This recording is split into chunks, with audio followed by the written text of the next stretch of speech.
Welcome. To each and every one of you, we offer our huge welcome and we thank you for joining us today. We know your time is precious and we thank you for choosing to spend the next hour with us exploring forced migration and the threat of human trafficking. Please note that this webinar is being recorded and we will make it available to each and every one of you who registered for today's event. I'm Ann Schultz. I'm a school sister of Notre Dame and your moderator for this discussion. So we'd like to begin today, as we always do, with prayer. So let's gather ourselves. Remember that we are in the presence of our ever-creating God. And so we pray. God of abundant love, we ask your blessing on our time together. Open our eyes to see and our ears to hear your voice in the stories of those we too often disregard. Give us the courage to commit to do all that we can to ensure the safety, dignity, and freedom of all your children. And so we pray, amen. Amen. So a big thank you to our sponsors, two faith-based organizations with long histories of working to end human trafficking. They are the U.S. Catholic Sisters Against Human Trafficking and the National Advocacy Center of the Sisters of the Good Shepherd. We also want to thank our honorary co-chairs of today's event, Representative Jamie Raskin, a Democrat representing the 8th District of Maryland, and Republican Chris Smith, representing New Jersey's 4th Congressional District. Representatives Raskin and Smith worked tirelessly to ensure the safety and dignity of those exploited by human traffickers. So we thank them and we invite their colleagues to join us as we continue to address the root causes of human trafficking. We'll post some additional information about their legislative work and any messages that they have for us on our project website. So let me provide just a bit of context for our discussion this day. As many of you know, women religious are longtime leaders in the efforts to put an end to the recruitment and exploitation of others by force, fraud, or coercion.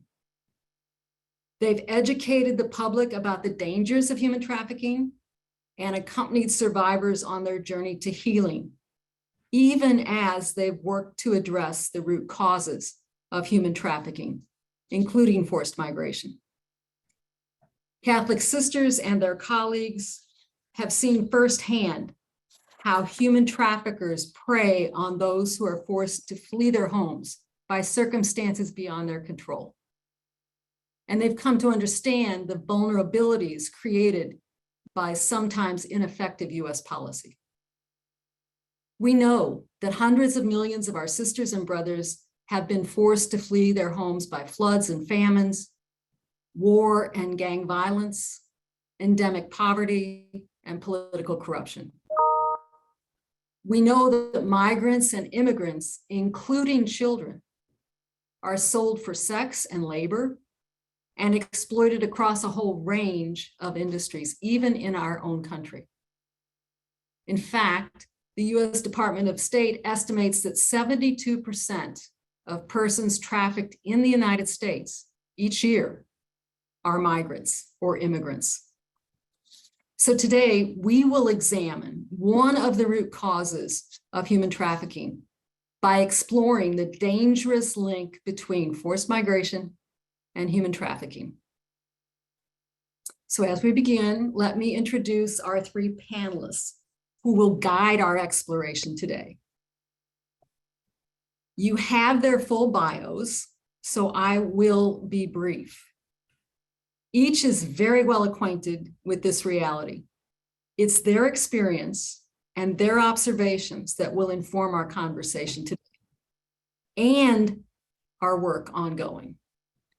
The first, Christian Eduardo, is an advocate and educator for anti-trafficking initiatives, immigrants, and LGBTQ plus rights. A Mexican immigrant, he's a survivor of international and domestic sex and labor trafficking. Christian is a student and a human trafficking consultant helping to shape national human trafficking training and policy.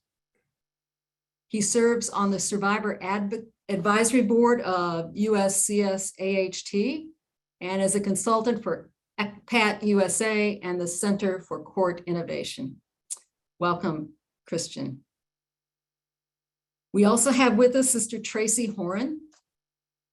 She is a Sister of Providence of St. Mary of the Woods, Indiana, and Associate Director of Education and Advocacy for the Keno Border Initiative in Nogales, Arizona, Nogales, Sonora. Sister Tracy works directly with impacted people, interviewing individuals arriving in Nogales and documenting abuses that they've experienced on their way to the US-Mexican border, in encounters with US officials, or while they're stranded in Mexico.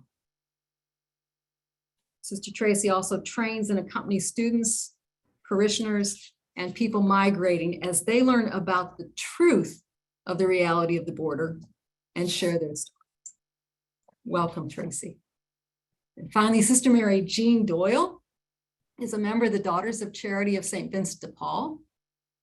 Sister Mary Jean serves as a case manager for the Trafficking Victims Assistance Program of Catholic Charities of the Archdiocese of Washington, D.C. In that capacity, Sister Mary Jean accompanies people from all over the world whose self-worth and personal dignity have been severely tested by their human traffickers. She helps build that trusting relationship that undergirds the person's gradual growth into self-sufficiency and productive participation in society.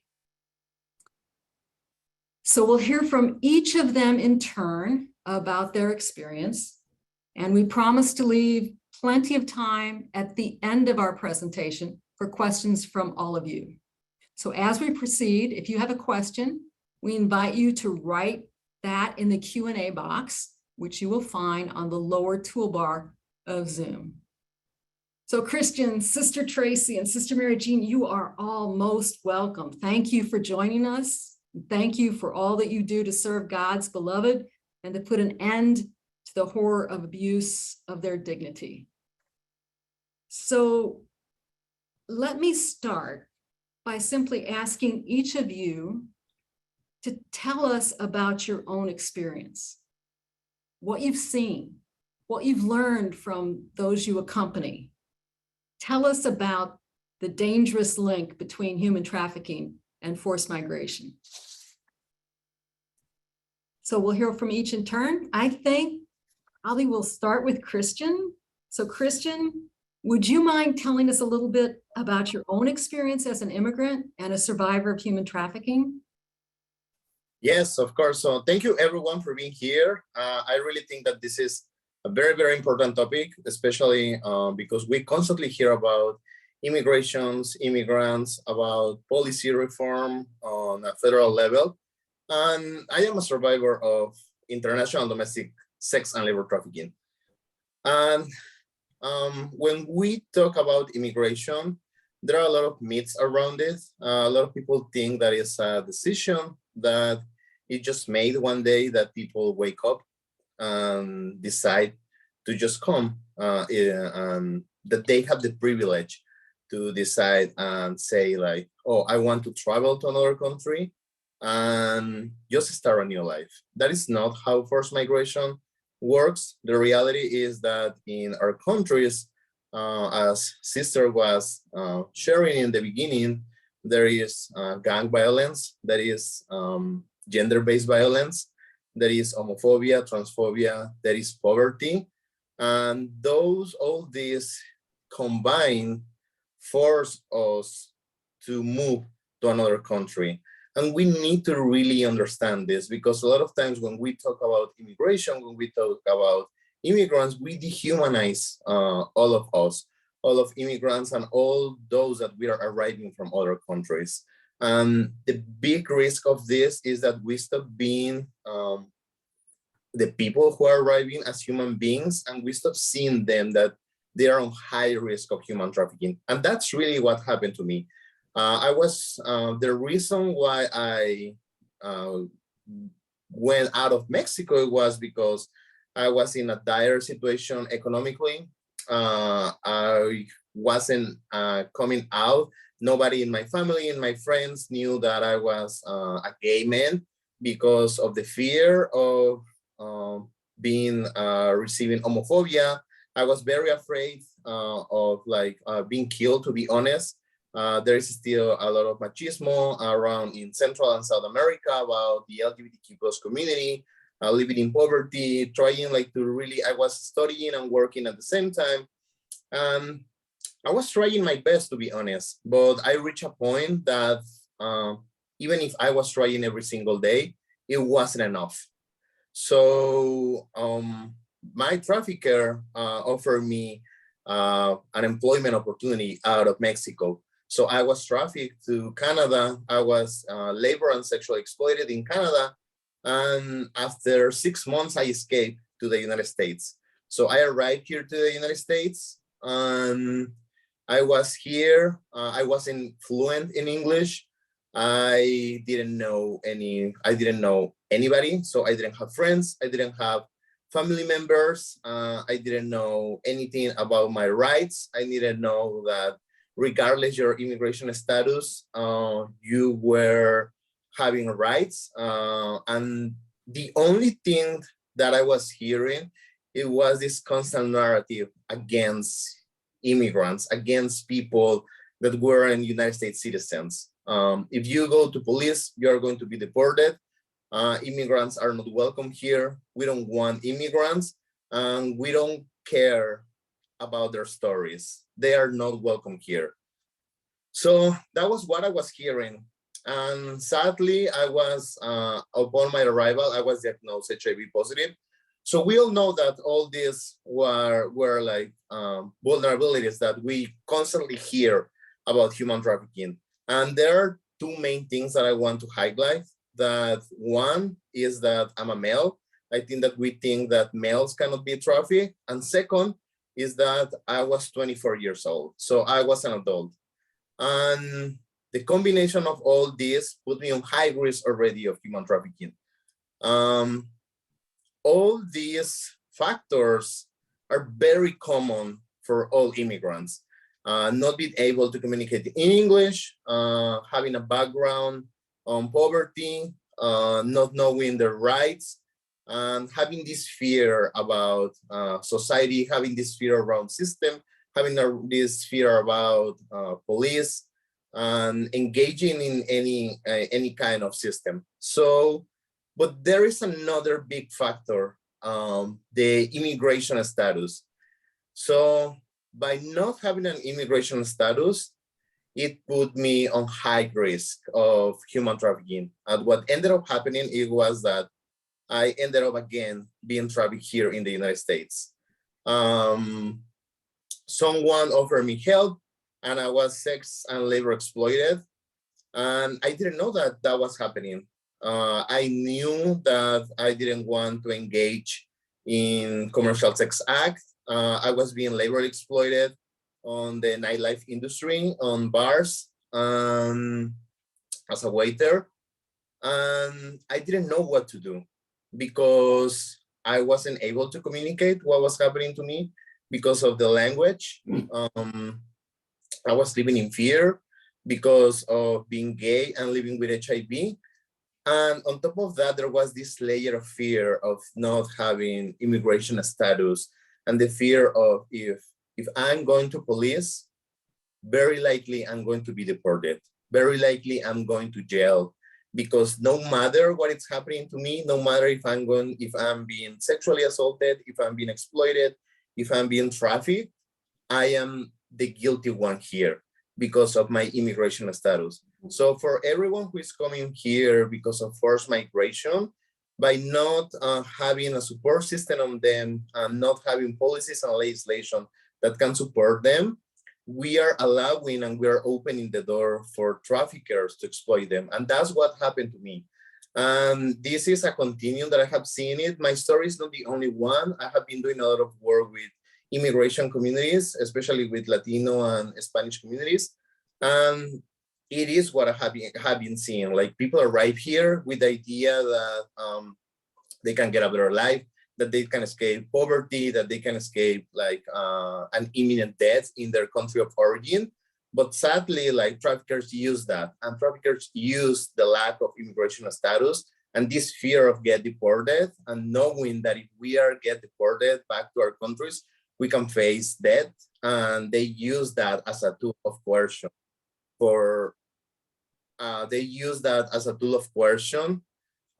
control us and to put us on a human trafficking situation. So, Christian, thank you so much for sharing your story.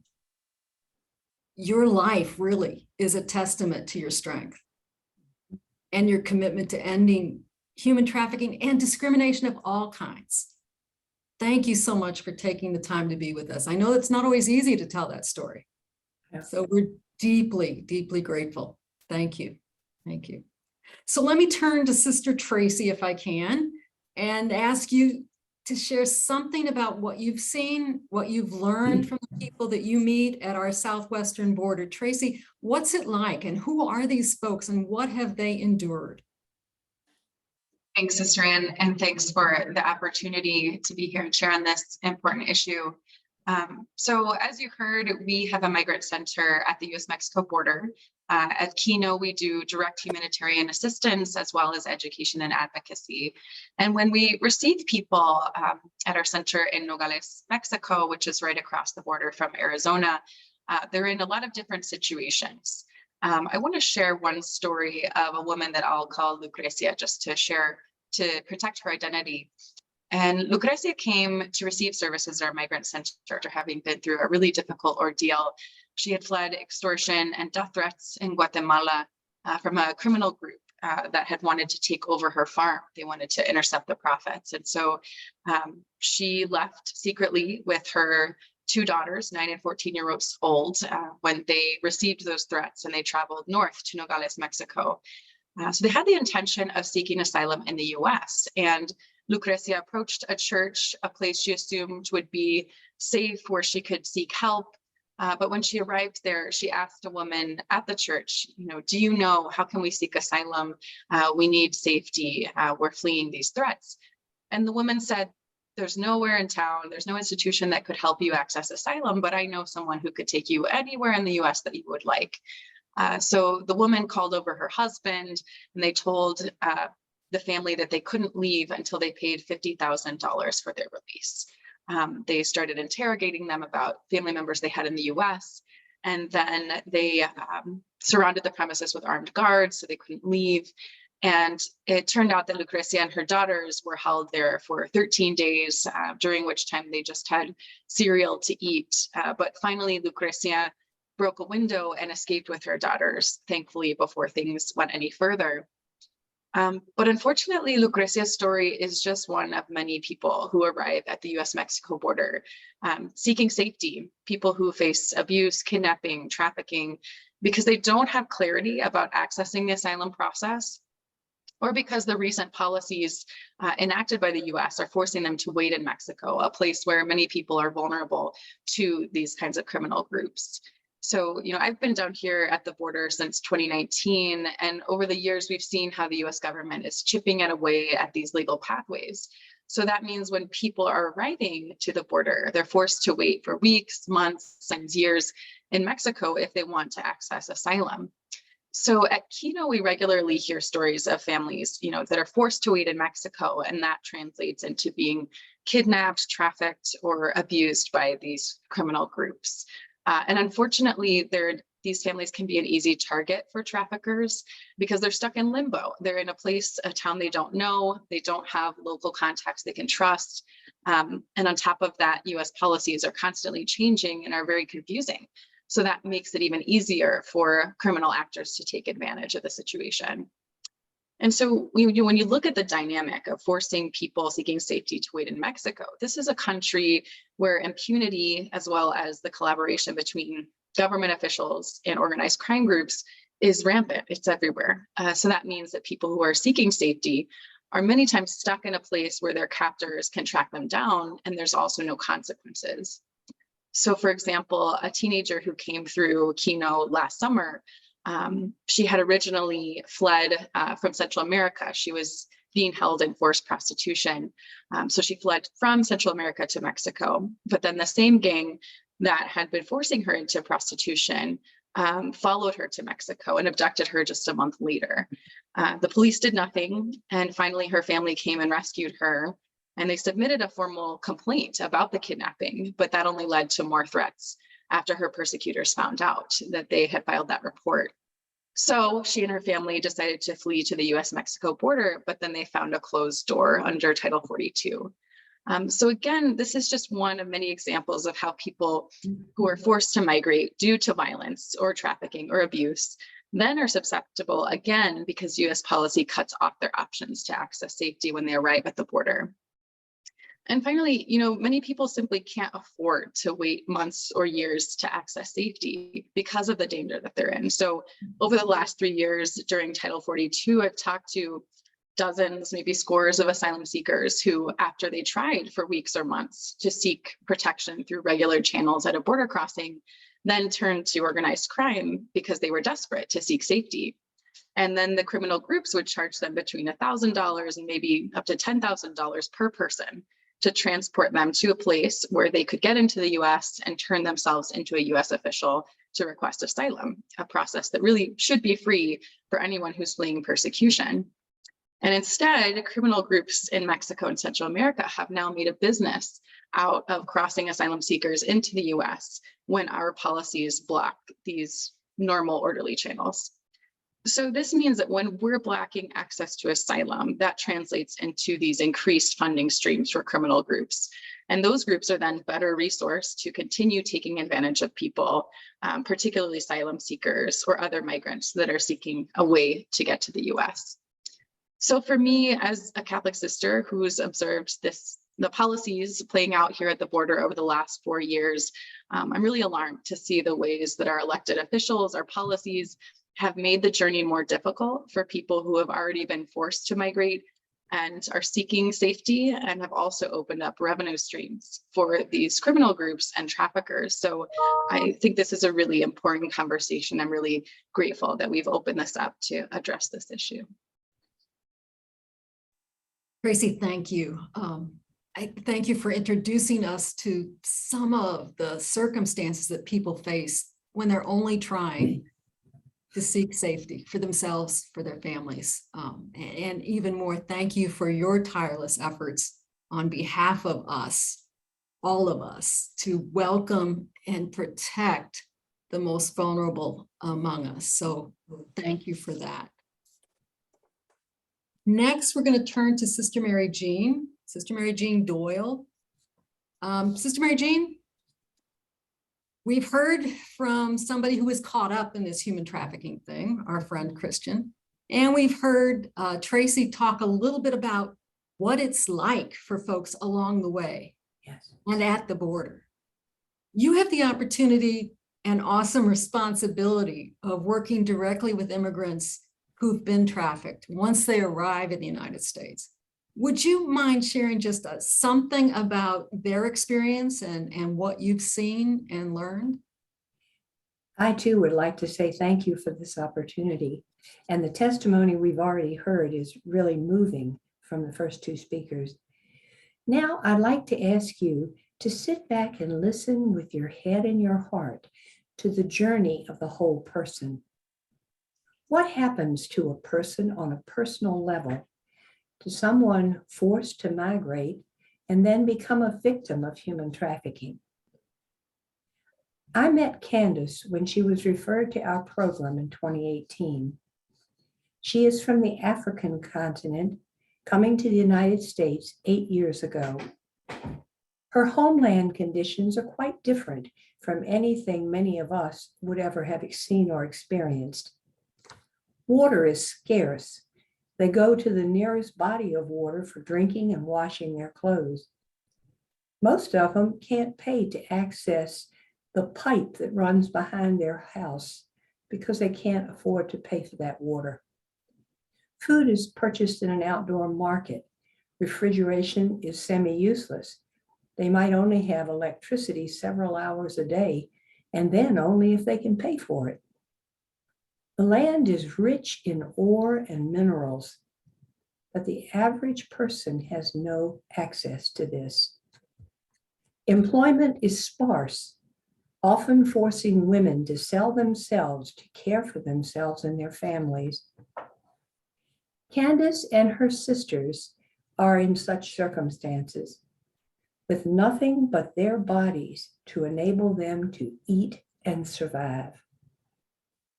Candace had 3 children between the ages of 5 and 12 when she came to the United States.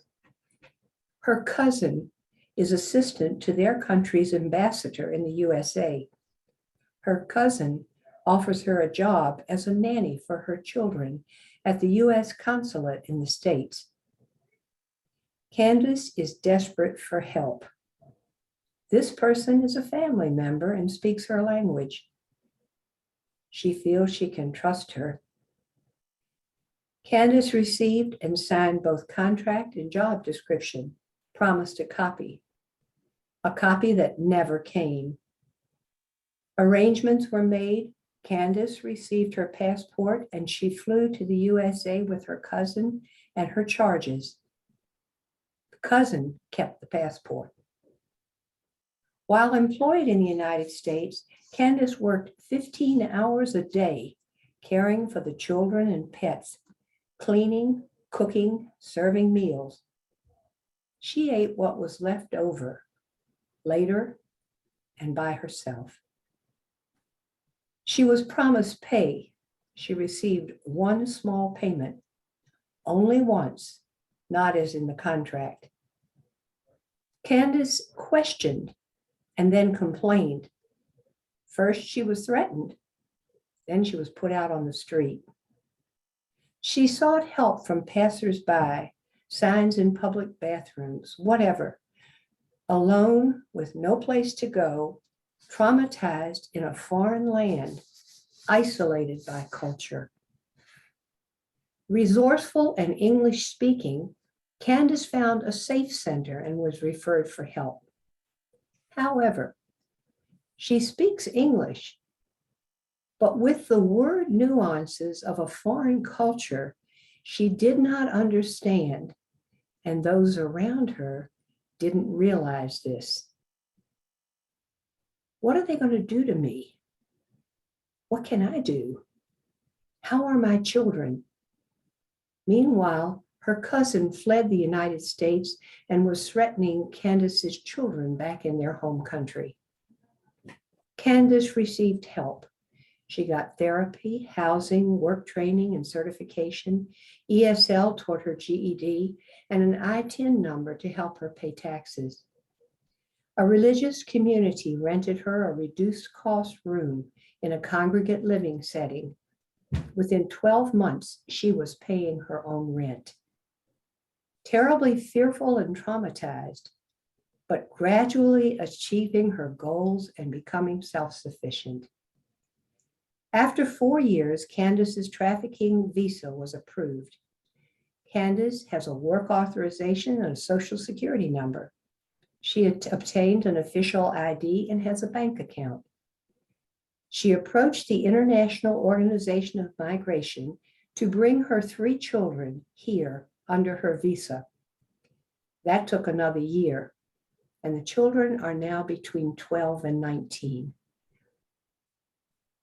What can we learn from those we accompany? The need to establish basic trust. This takes time and relationship development. The need for resources, plus the efforts to help with these resources.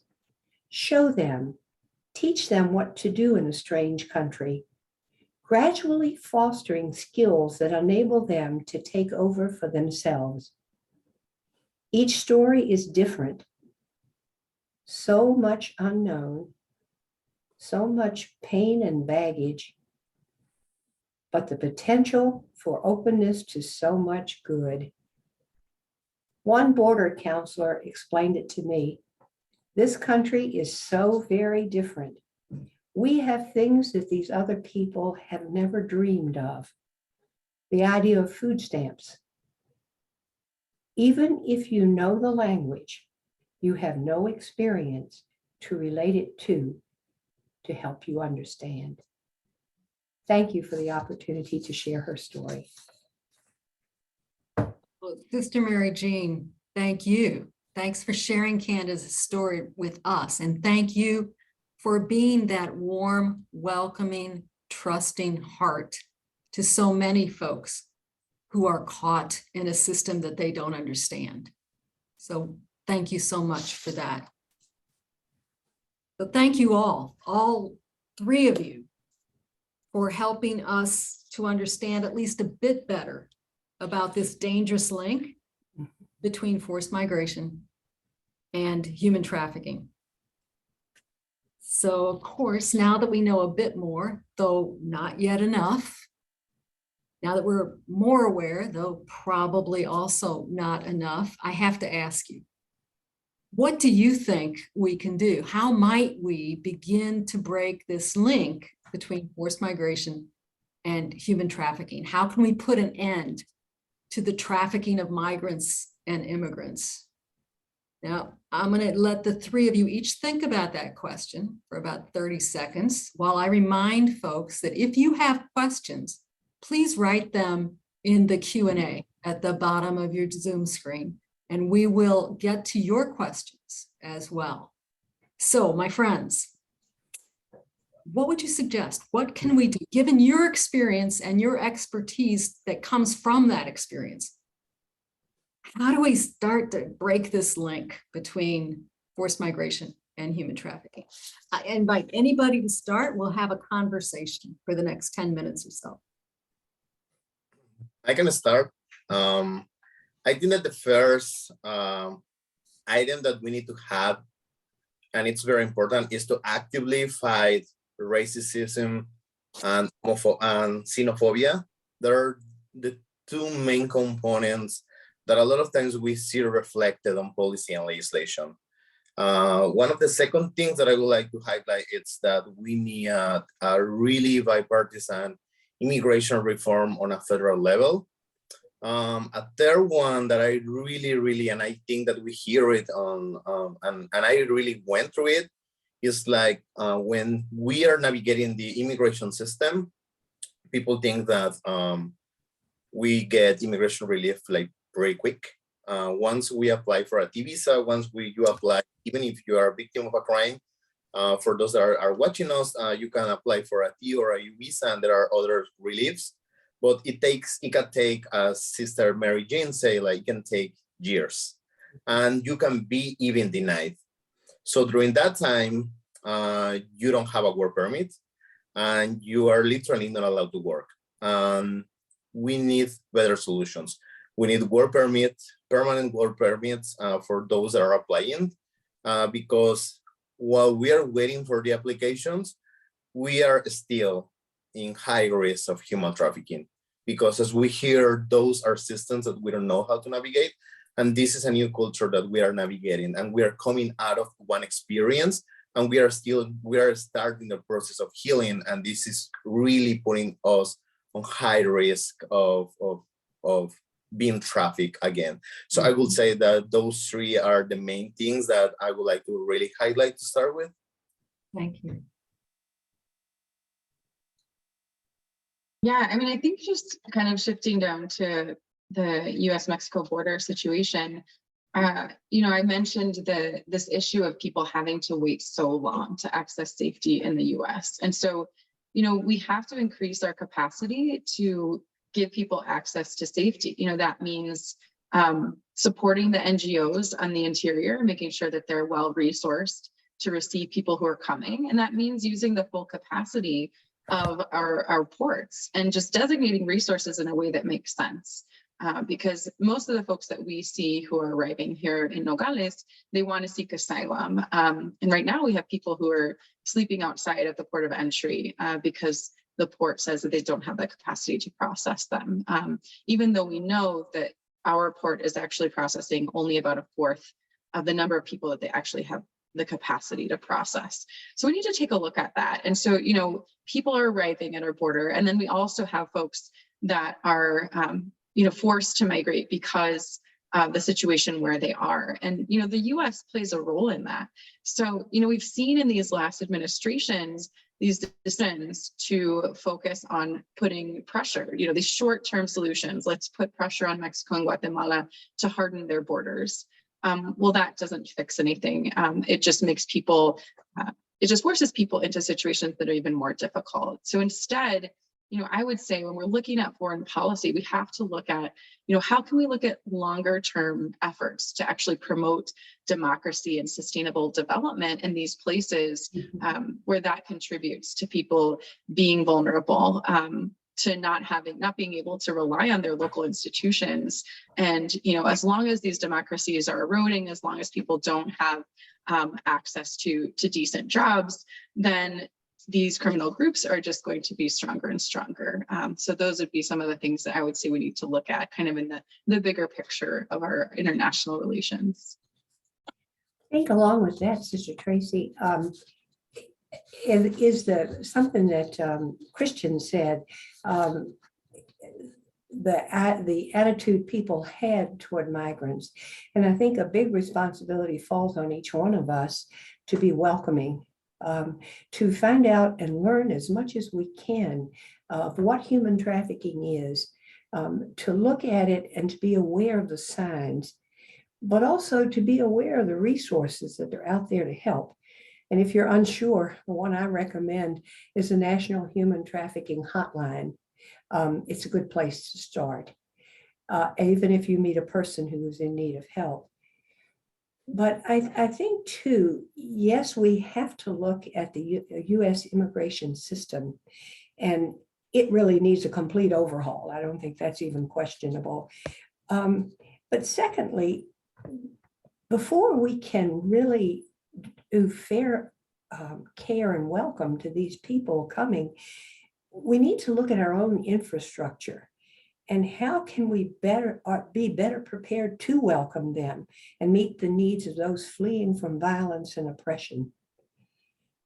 We've used a lot of different things by way of emergencies, but we need to put the tools in place to really make the solution all-encompassing.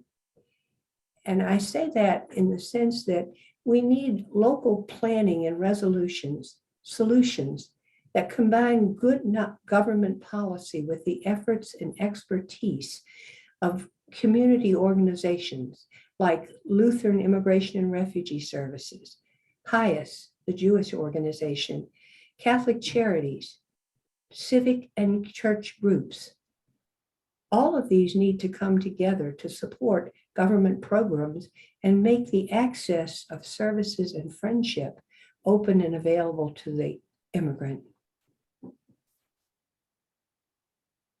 So a couple of you have mentioned the kind of services that are available, often through, as Sister Mary Jean said, through charitable organizations or church-based organizations, faith-based organizations. What more needs to be done?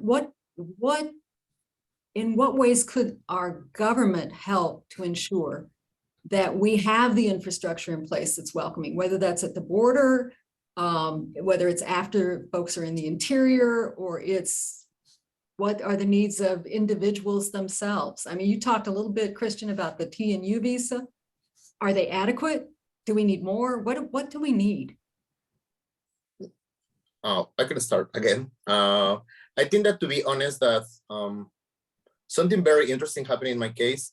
When I was looking for help, of course, like most survivors of human trafficking, we are not saying like, oh, hi, like when we're getting interviewed in organizations, we are not like, hi, I'm a survivor of human trafficking, like I need support, like, can you help me apply like for a legal relief? Like, that's language that I have been learning through the years. So when I was going through a lot of organizations, after telling my story, after telling all this, describing the exploitation that I went through, the answer was like, we cannot support you. We cannot help you.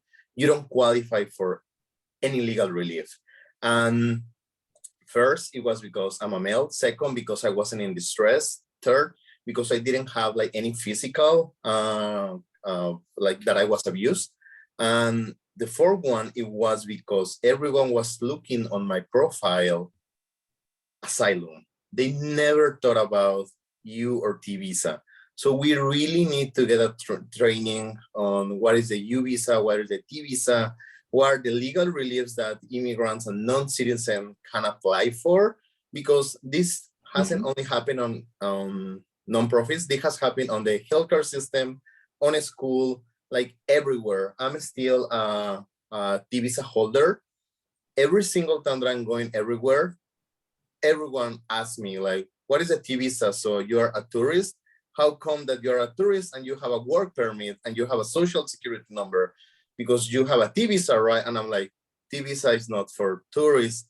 T visa is for victims of human trafficking. That's where it's come the T.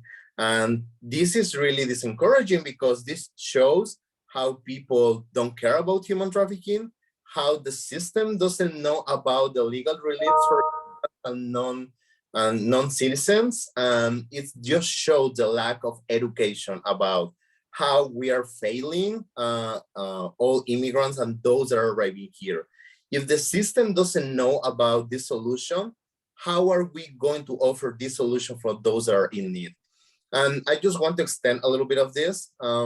The problem of human trafficking and forced migration, it doesn't only affect immigrants that lack immigration status. It also affects students with visa students, temporary workers, because we don't have the education component about all the people that is coming here from other countries looking for other opportunities, about that they can be exploited, that what are the rights and how they can report all this. So I think that these are very, very important components that we need to really educate everyone. We wait until someone that we know, until someone that we care, until someone that we love goes through human trafficking to learn about human trafficking.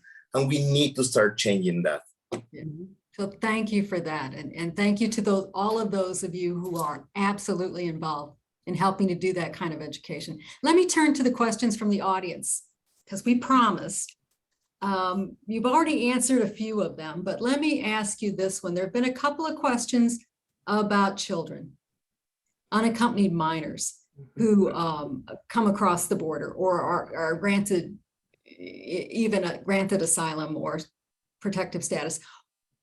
What do you know about the situation for children who come into this country unaccompanied by their parents, or whose parents they're separated from their parents in some way?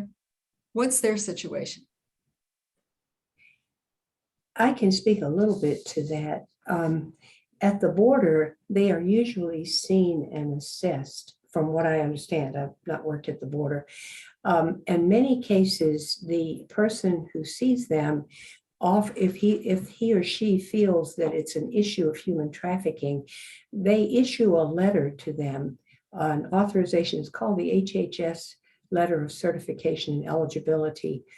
That letter states that the person is seen as a victim of severe human trafficking. So when the border places that young person with a sponsor or a relative, depending on what they're able to find, that young person goes with a piece of paper, which we help them to take to the Social Security Agency, as well as to the State Department of Human Resources. They're eligible for a non-work related Social Security number, and they're also eligible for public benefits. I think that's very important, and that's something that the government does in a good way for minors, a lot of times, because the HHS letter is not frequently seen by these agencies, it can be difficult to get the benefits for the child. Or, for example, if you look at a child who had a problem after they got out with the sponsor and escaped the sponsor situation, and ORR is aware of this, but they have no other sponsor.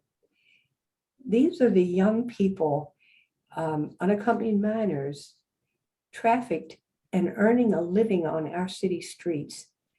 They're just surviving without guidance and not in school. What's going to be their future? And does the local community have a plan to help them? This is part of, I think, the reason we have to look at planning solutions that are much more encompassing and address the particular needs of the individual. Exactly. Tracy, did you want to Yeah.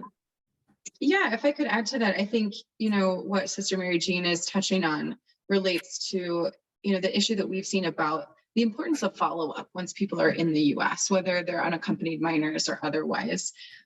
Because we've spent lots of resources on painful ankle bracelets, for example, on these different devices, having people tracked on their phones. But the reality is, if we want to ensure that people are not susceptible to these abusive situations, actually having social workers who will do house visits makes a huge difference. So to give you an example, a woman that I'll call Alicia, she had somewhat distant family member that was receiving her in the US when she crossed. Actually, during Title 42, she was an exception. So she waited about a year before she was able to cross with her son. But when they arrived, she found a situation she didn't expect at all. She was forced to essentially be the nanny for the family. Her information, when her court date arrived and other paperwork for her case, the people she was living with stole it from her. So essentially, she was put into this abusive situation. And all the while, she was going for ICE checks once a month. And this was undetected. And so it's clear that the current system doesn't work. When we talk about alternatives to detention, we really need to be talking about trained social workers interacting with folks so that they can identify when trafficking might be happening. I just want to highlight that a lot of these kids that ended up like with foster parents, and as Sister Mary Jane mentioned, like they ended up leaving their foster parent situation. And the question is like, why are they leaving? And one of the other questions that I want to highlight is that because I have been training a lot of child welfare systems, is that are we training all these foster care parents about human trafficking? We know that familial trafficking is happening. We know that child trafficking is happening in foster care systems.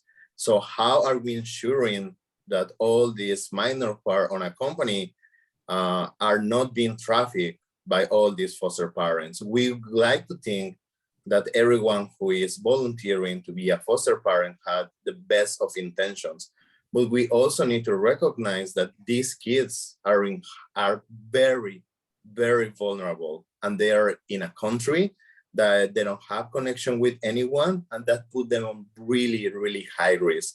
So we really need to create a structure and develop a system to, as Tracy was saying, to follow up what is happening with this kid. It's not only putting them somewhere that we think that they are safe, but it's following them, like where are they living, what they don't want to stay with the foster care parent, and what is happening on the street. Because what is happening after that is that they age on the street, and they ended up in situation of labor, of sex trafficking. And once they age on the street in a situation of sex trafficking, they stop being victims of sex trafficking. And now in a lot of states, they become like perpetrators of crimes, and they ended up on jail. So we need to think a lot about this and start to creating like systems, policy, and legislation about this, because this have really long-term impact about when we talk about children. It has a really long-term consequences in our society. Thank you. And if I could just add one other piece to that. So if you kind of backtrack, so it's like once the person is in the US, that's one part of the puzzle, but also during Title 42, we saw at the border that in some cases there were families that, because unaccompanied minors were an exception to Title 42, and they were able to cross to seek asylum, but family units were not. A lot of families were actually forced into making this decision. If we're not safe in Mexico, then maybe we'll send our teenagers so at least they can access some safety in the US. So the way that we create our policies, that whole time we were advocating, we should also make family units an exception, recognizing the struggles that they were facing and just the danger. So I think, also the before part of what are the policies that we're creating and how is that forcing families into making these decisions, where a lot of those unaccompanied minors, if there had been an exception for family units with minors, they wouldn't have been in that situation to begin with. Exactly. Exactly. And you see that too, as the young person might be out on their own earning money, but the money they're earning, they're sending back to family because they're terribly concerned about the ones who couldn't cross with them. So we've gotten a number of questions too about what kind of policy or legislative fixes there might be. I'm wondering if you've had the time or the chance to give any thought to what kinds of policy might be helpful to put in place those kinds of helps that you've identified. I know there's a couple of pieces of legislation out there. One is called, I think, the Dignity Act, relatively recently introduced. It's fairly comprehensive. The other is the Protect Vulnerable Children Act. Any comments about either one of those two or another piece of legislation that might get us at least a step farther down the road? I would say that especially with the Dignity Act, that really thinking about that, I think that we have really politicized immigration. As I said in the beginning, we stopped thinking about one each other, about human beings. We really stopped thinking about the struggle, and we need to remind ourselves that the ones that are being trafficked, like, we are talking about human beings, we are talking about children, we are talking about people just like us, like that. We don't have like even the capacity day by day, like we are every single day while going through these trafficking situations, like we don't know if we're going to have next day we're going to be alive. That's the reality. While we are like having this discussion about like if immigration is right or wrong, like all these people that are being trafficked, children's families, like people like me, like our lives are pending like in the decision of all of you. And I think that we need to really bring this to a legislature, like Congress people, senators, like we can do better. Like we are United States, we have the resources, we can develop better policies, better legislations to address this, because we did a commitment to fight human trafficking, and this is our main goal. Our main goal is to fight and reduce human trafficking. And in combination with all the factors, we can do it, and we are failing a lot of people. Every single day, like victims are being trafficked, and the reality is that not everyone came alive out of their trafficking situation. That's the reality, and this is the reality that Senator, Congress people, like everyone needs to hear that this is why this is very important. Forced migration in combination with human trafficking has a really high mortality. I was very afraid of dying through my human trafficking situation. I'm very grateful of being alive.